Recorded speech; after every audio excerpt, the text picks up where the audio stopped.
Peace.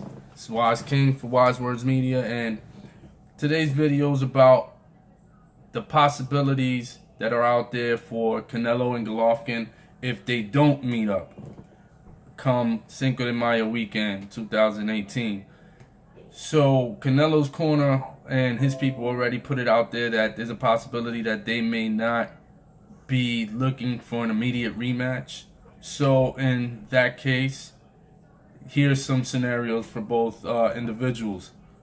First, for Golovkin. Golovkin is a champion of 3 of the major 4 titles in the middleweight division. So your 4 major titles being your WBC, WBA, WBO, and IBF. He holds 3 of those belts. The only one that's missing is the WBO. And last week in the pre-fight video, you saw that I made mention about another big fight that was taking place that same day, September 16, 2017, which was Willie Monroe Jr., the Mongoose, versus Billy Joe Saunders. Billy Joe Saunders ended up winning the fight and retained his WBO title.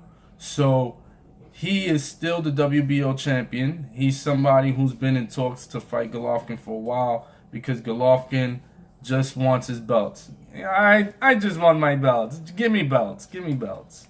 So, yeah, he's on his rampage. So he wants to collect. He wants to be undisputed champion. You know, can't knock the man for that. He has every ability to do so. So that's one option that's out there for Golovkin. Golovkin can go out and become an undisputed champion, which will be incredible because we haven't had an undisputed champion in over 10 years, and here we go. We might have 2 in a span of a year, which is Terrence Crawford, who did it at the 140-pound junior welterweight division, and you have Golovkin, who can potentially do it in the middleweight division. Another fight that's out there for Golovkin, which I personally don't want this fight to happen, is Golovkin versus Miguel Cotto. Miguel Cotto's people are interested. You've seen him in attendance fight night on Saturday. His people are interested in fighting Golovkin for his last fight, which is in December of this year, 2017. I don't like the fight for Cotto. Cotto's a warrior. You cannot tell Cotto that he can't take on a certain opponent because Cotto's the warrior mentality kicks in. And he will go out, sign that paper in order to demonstrate that he has all capabilities, all abilities to beat whoever it is that's in front of him. However, Gennady Golovkin is too big. He's too big for him. When Miguel Cotto beat Danny Gill, and this was in 2015, in June 2015, the post-fight interview was very interesting. They asked him, do you think you would want to fight Gennady Golovkin at 160? And in so many words, Cotto said no, which was, like he said, look at me, Max. Talking to Max Kellerman. I weighed in at 153 today. Do I look like I'm anywhere near 160? So that, in essence, is telling him that no, I'm not Cotto's the type that won't come out and tell you no, he doesn't want to fight a certain fighter, especially if the press and his corner and everybody is, trying to brew the pot. But this is the type of fight that is very dangerous, very risky. You've seen what happened to Kell Brook. Kell Brook and Miguel Cotto are about the same size, and Golovkin towered over Kell Brook. You saw the power very early in the fight as he staggered Kell Brook in the first round with a body shot and then a hook to the head. So that's not the type of fight that you want Miguel Cotto in, especially a going-away fight. A going-away fight should be a fight that is interesting, it's competitive, but at the end of the day, he's going home to his family. He wants to retire. So don't select a fight of that nature. Speaking of Kell Brook, a fight with Kell Brook would be a dream fight for Miguel Cotto. For me, in my perspective, because I love what Kell Brook brings to the table. And they're both two men that have been through some wear and tear. And they've been talking, there's been talks about them fighting last year. So if it comes to fruition this year as Miguel Cotto send-off fight, that would be great. But getting back to Golovkin and Canelo. So yeah, those are possibilities. You got Willie Monroe. You have also Miguel Cotto.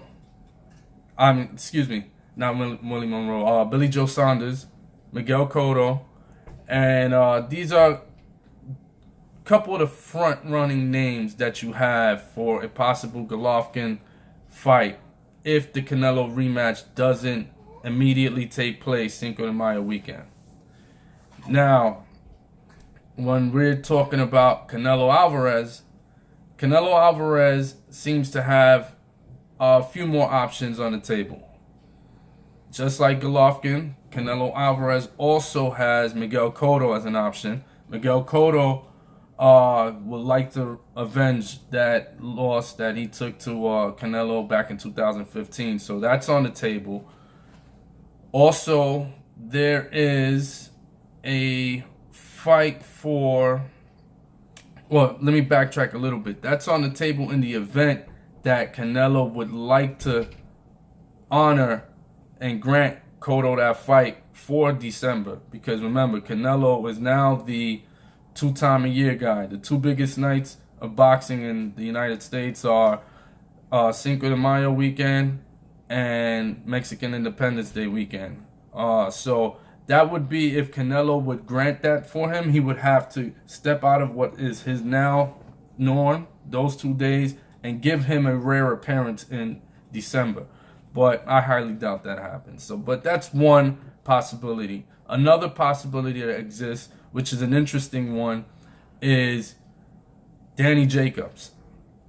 Danny Jacobs has been for years. There's a video that's out there that you could find. It's either on Box Hype or Boxing Hype, or or ES News. It's on one of those very good boxing channels that you can follow. He's out there talking about Canelo weight. Canelo not really being a middleweight. He's too big for the junior middleweight, but too small for the middleweight. What is it? So it was a video where he was kind of putting the bait out there. Letting Canelo know, yeah, I see you. I see what you're doing. But if you really want to step up, and I believe in the video he does say, if you want to step up and fight a real middleweight, then I'm here at 160. So that's a fight that, can potentially happen. And I think that would be quite an interesting fight, because Danny Jacobs is very underrated boxer.